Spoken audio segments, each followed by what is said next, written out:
Dollar, dollar, dollar. Dirt on money, no soul. Had to go and get it, ain't no time to kick it. Got a stack and flip for my foes. Dollar, dollar, dollar, dollar. Please tell me you can hear me. Don't turn your back and don't neglect me. Just let me know if you need me. Dollar, dollar, dollar, dollar. Let me watch out for my partners. Keep my money long, get my team strong. Let me run away from my problems. Yo, what's good, original crew, man? We're back with another Mr. Ballen. We have a requested one. She tried to hide it, but that made it worse. This could be about. Ooh. Y'all know how women be. Excuse. You said what? I said excuse. Excuse for what? Excuse you. I said excuse for what? Y'all know how women be. Mm-hmm. All the men say, amen. Hey, man, with this being said, make sure y'all check out the links in the description box. Down below. You already know where to go if you want the first part. All you have to do is check out down below. Also, if you enjoyed today's visuals. Liking it with a thumbs up. But, hey, man, let's hop into it, y'all. Let's check it out. Let's see what Mr. Ballen got cooked up for us. You ready? I'm ready. All right, let's get it. There is a town in central Ohio called Circleville. It's a population of maybe 10,000 people. It's very modest, blue collar, totally obscure. Unless you maybe have relatives from Circleville or you are from the area, there's a good chance you've never heard of Circleville. Their big claim to fame is their pumpkin show that they've been hosting every year since 1903. I wonder if your people know about Circleville. Oh, honey, I call my auntie. Girl, yeah, honey, they're right. I'll be like, oh, Lord. I'm gonna see how far it is from. But Yeah, if you're a see how fan far. of Unsolved Mysteries, there's a pretty good chance you've heard of Circleville because it played host to one of the strangest mysteries that played out in American history that started all the way back in 1976 and, depending on your viewpoint, still persists to this day. Before we get into today's story, if you're a fan of the strange, dark, and mysterious, then you come to the right channel because that's the focus of my channel and I upload 3 to 4 times a week.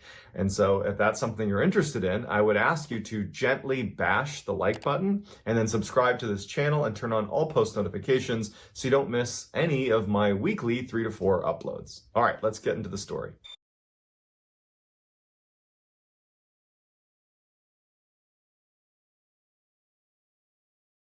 In 1976, Mary Gillespie lived in Circleville, Ohio with her husband, Ron Gillespie, and Mary was a bus driver for the local school. And one day, she came home from work and she found a letter that was addressed specifically to Mary. It had no return address and it was postmarked from Columbus, Ohio. The letter effectively said, "We know you're having an affair with the superintendent of the school. You must stop and come clean and tell your husband. If you don't, bad things are going to happen to you. We're watching your house. We know you have children." Now, Mary was obviously frightened. She was scared for her kids. She was scared for herself. She didn't really know how to react to this letter, so she just ignored it and hoped that it was a hoax and that it would just stop. But a week goes by and she gets another letter. This letter was even more threatening, saying that "If you don't stop this now, we are going to harm you. This is not a joke." Mary decided to ignore that letter too. But literally the next day, her husband Ron woke up one morning and got the mail and found a letter addressed to him. The letter had no return address and was postmarked from Columbus, Ohio, just like the first 2 letters sent to Mary. The letter to Ron said that his wife was having an affair with the superintendent of the school and that if he didn't confront her and get her to admit the truth and get it to stop, that Ron's life would be in Grave danger. Ron is horrified to read this letter. He hadn't suspected anything of his wife. This was very uncharacteristic. And so he went to Mary and he said, "Hey, I got this letter. What is this? I've gotten 2 of these letters. I've just been ignoring it. I didn't know what to do." And she aggressively denied any accusation that she was having an affair. She said, "I'm not doing any of that." And so Ron believes his wife and says, "You know what? I don't know what this is, but I believe you. Let's ignore this. This will go away. I don't know what this is, but it'll go away." A week later, Ron receives another letter addressed to him, no return address, postmarked from Columbus, Ohio. This letter said, Ron, it's been a week and you haven't done anything. You have to get her to admit the truth. Otherwise, not only are we going to put your life in danger, we're also going to broadcast what she's doing all over town on billboards, on radio, and on TV. So at this point, Ron and Mary are scared. Ron is still standing behind his wife. He believes his wife that she has not had an affair, that this is just some horrible hoax. But they're scared. But they don't. What you do in that situation? But see, sorry if y'all hear some fireworks going on. I mean, what honestly can you do? I'm saying like, would you just say, hey, yeah, whatever y'all want to say, yeah, I admit it. But you know it's the truth. You know what the truth is. You know whether or not. Oh, you said what I like admitted to my husband. Well, they know now that about the letters, they possibly had the conversation about what's going on.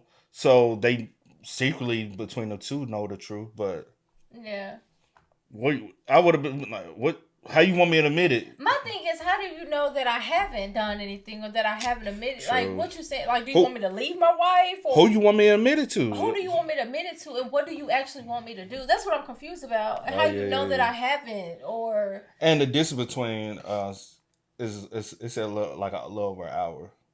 Oh, okay. From Circleville and Columbus, Ohio. Mm-hmm. Has not had an affair, that this is just some horrible hoax. But they're scared.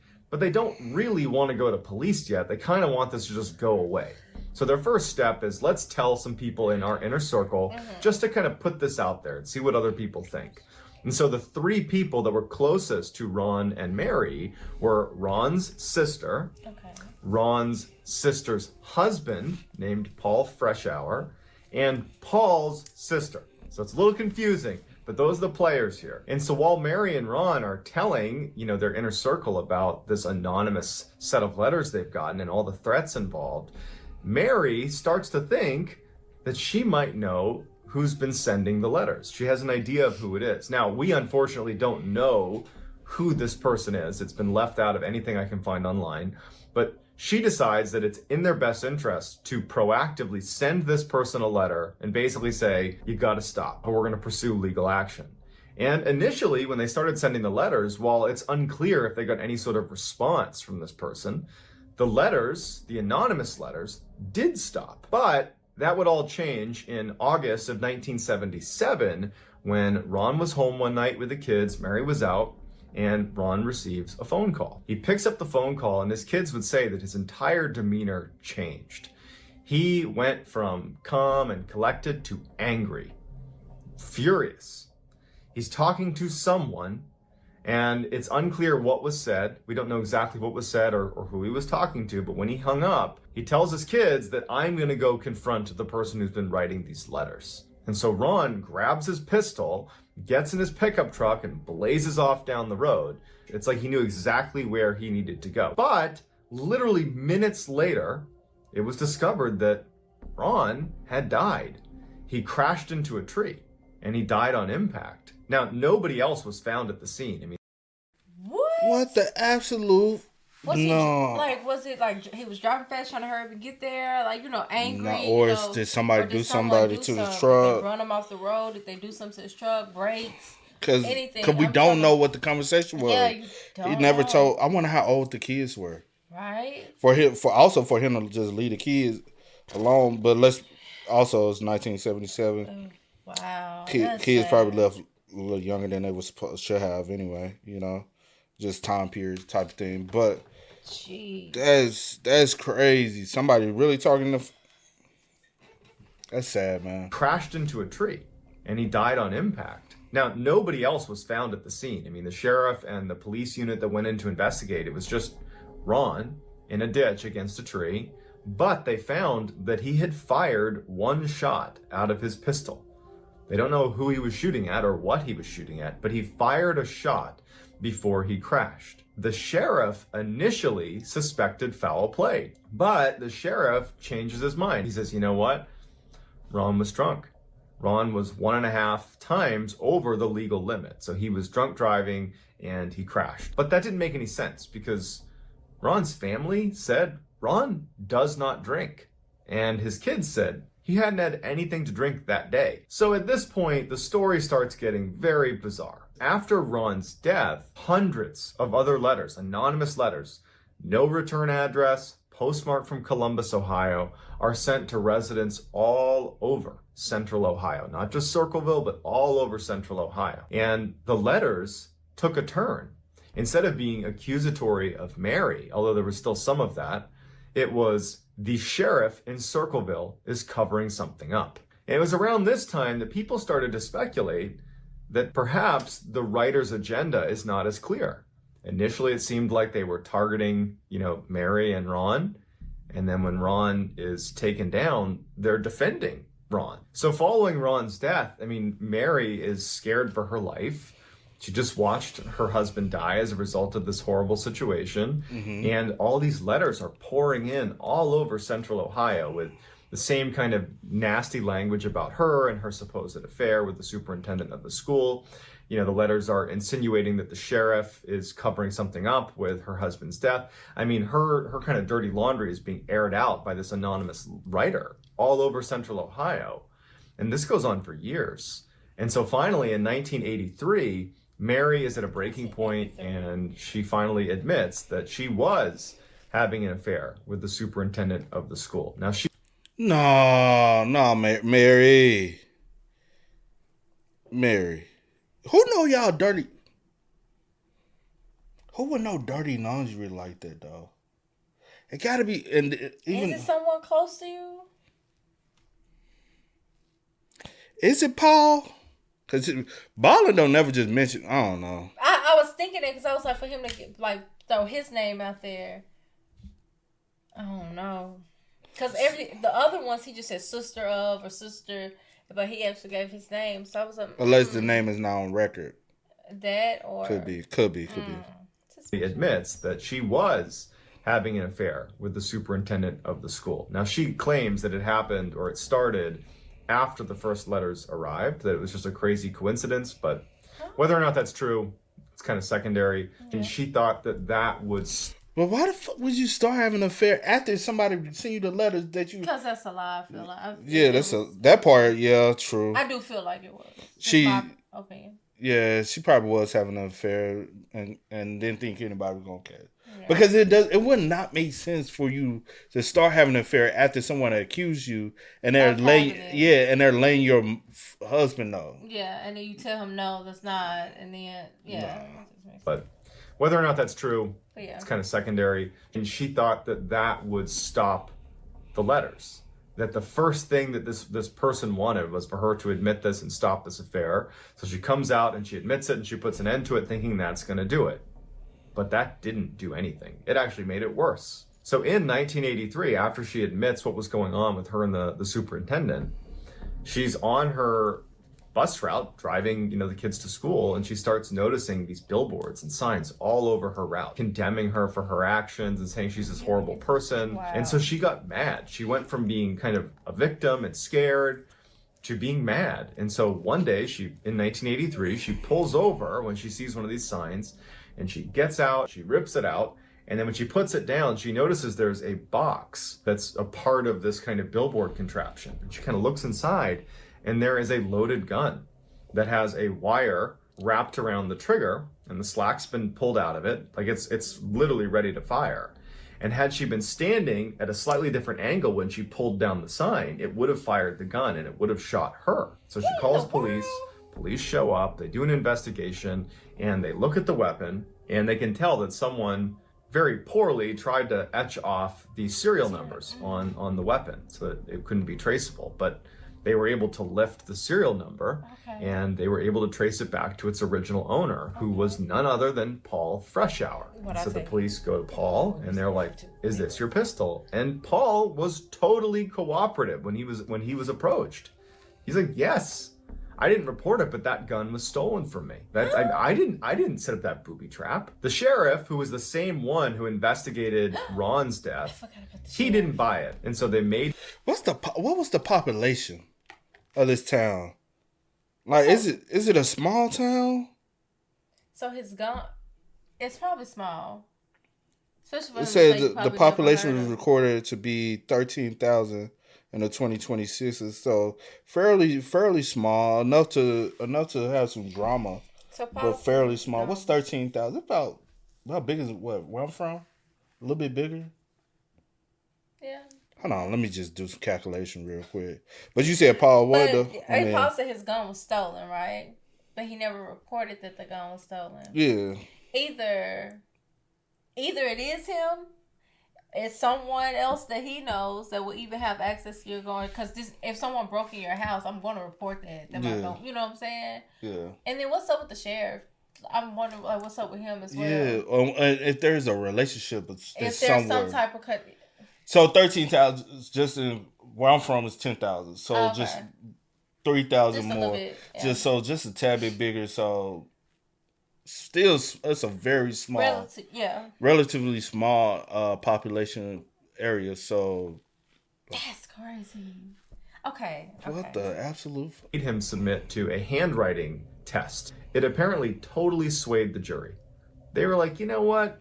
Paul's the guy. And he was found guilty and sentenced to 7 to 24 years in jail. And so Paul goes to jail. And while he's in solitary confinement, more letters are sent out all over central Ohio. And they're all being postmarked out of Columbus, Ohio, even though he is in solitary confinement in Lima, Ohio. But no one... So that's the reason why Paul's name is in the story, because that's why he put his name out there, because it's actually he's on record for like. Could it be the sheriff? Nah. But why would you just say, "Oh, he's drunk. His thing was over the like," and he doesn't even have alcohol in his system? Why are we even chalking it up to that? Let's just see. In solitary confinement in Lima, Ohio. But no one wanted to listen to that. Everybody believed that Paul was the guy, even though he's like, how could I have been writing these letters? Right. And so for 7 years, these letters are sent all over central Ohio, you know, accusing the sheriff of this cover-up and condemning Mary for what she did. And then when Paul is up for parole, after 7 years, he stands before the parole board and they deny him parole on the grounds that he was sending these letters. Even though he's like, how could I have been? I've been in solitary confinement most of the time. But they were like, too bad, you wrote the letters, see ya. And so he goes back to jail. And it was at this point that Paul he gets a letter. This letter was taunting Paul because they apparently had known that he was denied parole based on him being the writer. And instead of it being written in the first person, like I, it was written we. We are keeping you in jail for as long as we can. Basically saying, haha, we know you didn't do it, but we are going to keep you in jail for as long as we can. And they even said, that booby trap is not the only one. It's only a matter of time before somebody else finds one, and then you're going to get blamed for that too. But following that letter, the letters stop. And so for 3 years, Paul remains in jail until he's up for parole again. And since there haven't been any more letters, and no one found any more booby traps, Paul's granted parole. Paul would maintain his innocence all the way until 2012 when he passed away. So in 1993, which was the same year that Paul was released from prison, the very popular TV show Unsolved Mysteries decides to cover this story. As soon as they are beginning to do research on it, they receive a letter from an anonymous person with no return address, postmarked from Columbus, Ohio, written in the same style handwriting as the Circleville writer. It said, if you come to Ohio, you El Sickos will pay. And so the staff and crew of the show had a decision to make. You know, is this a credible threat or not? Do we actually pursue this or not? And they ultimately decided that they had to do it now. And so they go into Ohio and they do their own research and they start questioning people that were involved in this case. And they come across a crucial piece of evidence that more than likely could have potentially kept Paul from going to jail. Okay. They discovered that there was another witness that was never brought forward despite she made herself available. She was not used in the trial and was basically cast aside, but she was also she was a bus driver. And she was on the same route as Mary. And before Mary went to that booby trap sign and ripped it down and almost was shot, this bus driver was ahead of Mary. And when she passed by, she saw there was a yellow, flashy El Camino sports car parked near the sign. And standing outside of the car, near the sign, was a man who did not match the description of Paul Freshour at all. And when she was interviewed by Unsolved Mysteries in 1993, they were like, really? The sheriff, nobody wanted to talk to you about this? And she's like, yeah, I told them that I'm available and no one wanted to talk to me about it. So Unsolved Mysteries, they air the episode and nothing comes of it. They don't get any more threats. There's nothing. It just gets aired. It's very interesting. And that's that. Really, at this point, you're left with a collection of people, the police included, that fundamentally believe that there is no mystery. It was Paul Freshour. He's the guy that wrote these letters, that set up the booby traps. He went to jail for it, and that's that. But there's another group of people that believe Paul didn't do this, that he went to jail for something he didn't do. And one of those people is a journalist by the name of Martin Yant. And so Martin, along with a large number of people, believe there are 3 additional suspects that should have been looked into or should be looked into now that could have been the writer. The first one is the superintendent of the school, the one that Mary was accused and then admitted to having an affair with. The second was a co-worker of Mary's that apparently was infatuated with her. And then the third one was Paul Freshour's wife. So they were married when the Circleville writer drama unfolded, but they ultimately divorced. She left him and she ended up getting together with another guy. So she's got a boyfriend, and the boyfriend matches the description of the guy standing next to the El Camino at that sign in 1983. And one of this guy's relatives owned a yellow El Camino. But nobody ever followed up. The police aren't looking into it. Paul Freshour's the guy, and they're not about to reopen this case. For me, the letters that got sent out all over central Ohio while Paul is in, solitary confinement, to me, that is like the number one thing that makes me doubt that Paul was the guy. Now, could he have been involved? Certainly. I think that that's definitely possible. But I think that more than likely what we're looking at here is there was more than one writer. Maybe there's a whole group of them, but it's just unclear what their agenda was. And the whole thing. Also, let me.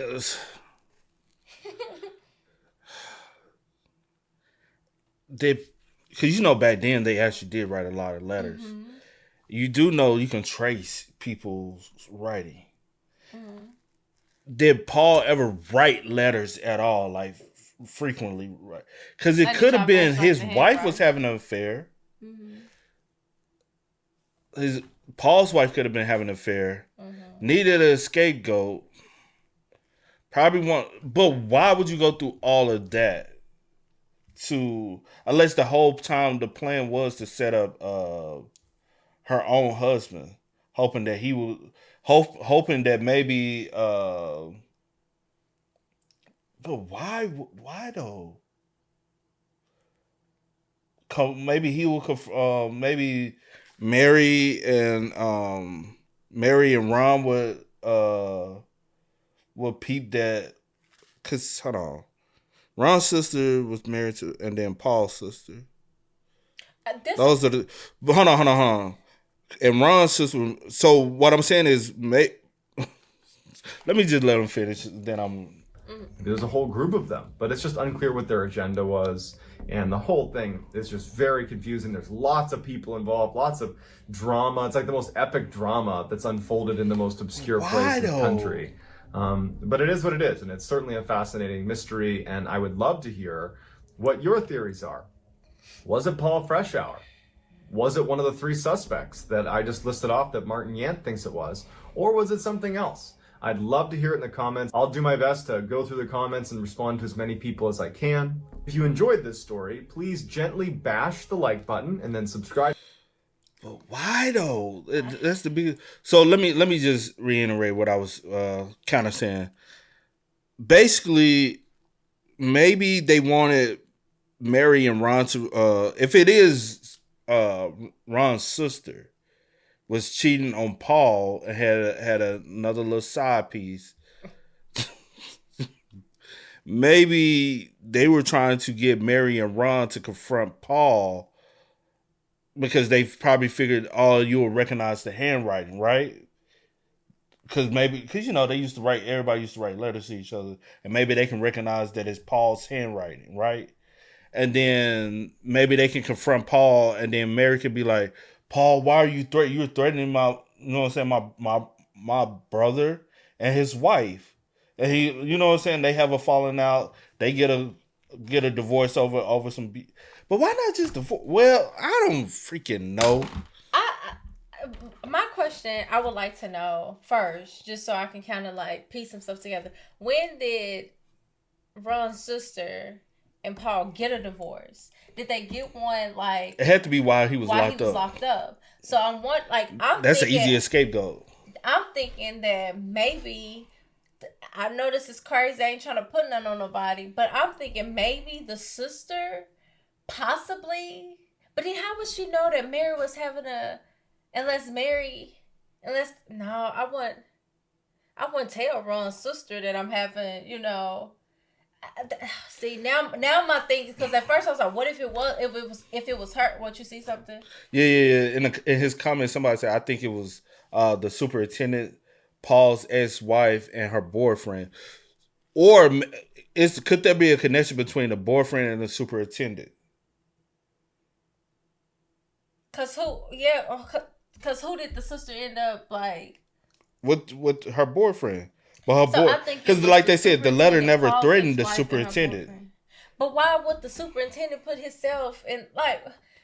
Bro, superintendents ain't always the safe. Or did you? But then why would you turn around and then try to like be like take up for like Ron's like death? Like no, the sheriff is actually covering something up, because then y'all kind of flipped it and turned it into like.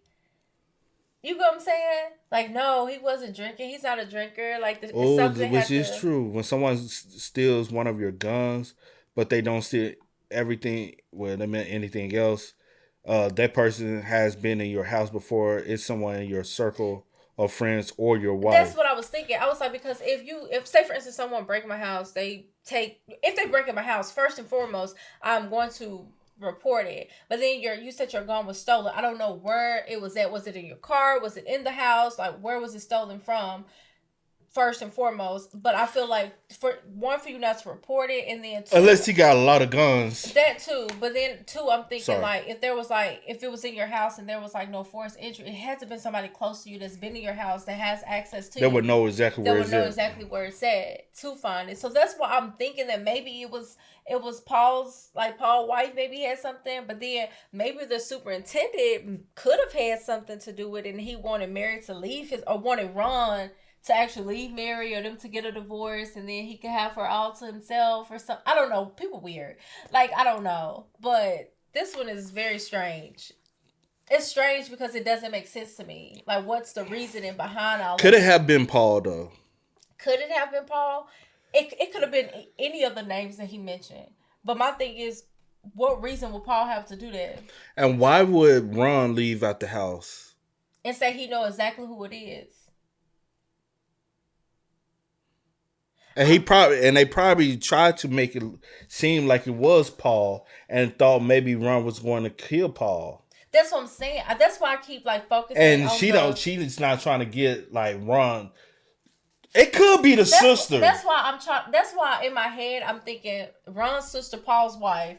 We don't have her name, but her. That's why in my head I'm like, could it have been her, and she's trying to like move Paul out the way so that she can be with her man. But why involve Ron and Mary, and now your brother is dead? Because she knows. Oh, and that's the reason why she's trying to also, because she's like, my brother is not dead because of alcohol. It's because of, and the police is trying to cover up. So now she got to take up for her brother now in this sense.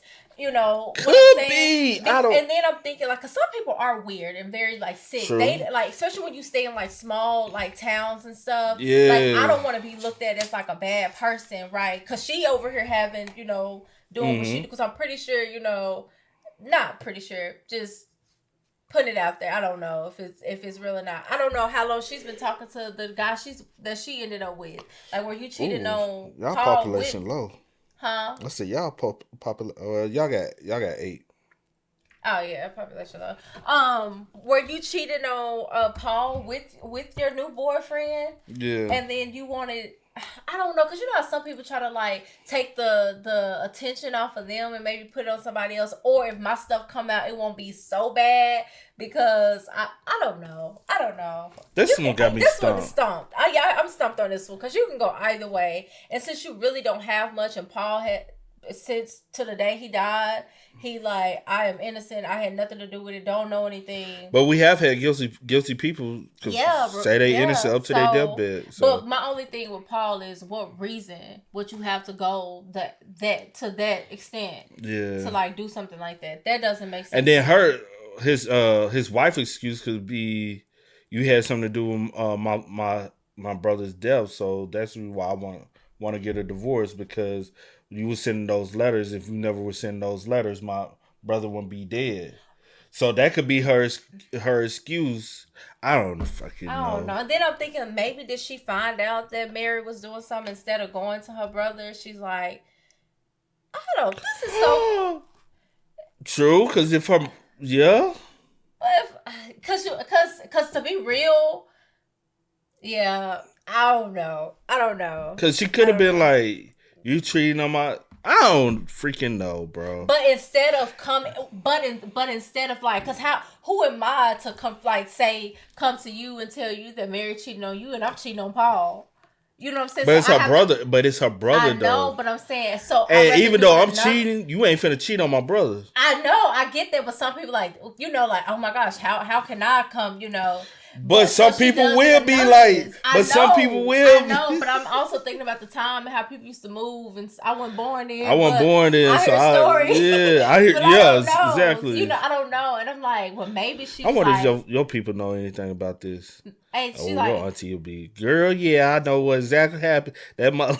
I wish I could get my auntie on her one day, child. She is a mess. She be like, hell yeah, I know what happened. Yeah, she's like, hey, that motherfucker. She don't even know the facts. Don't even know that. She gonna make it up as she go, and it's gonna be good. But yeah, so I don't know. This one you can kind of go this way, that way. You can say it was this person. You can say it was Paul, and Paul just didn't want to fess up to it. Like, ain't no telling. But for the letters to continue, and then for you to say we, speaking we, who is we? How many people is it?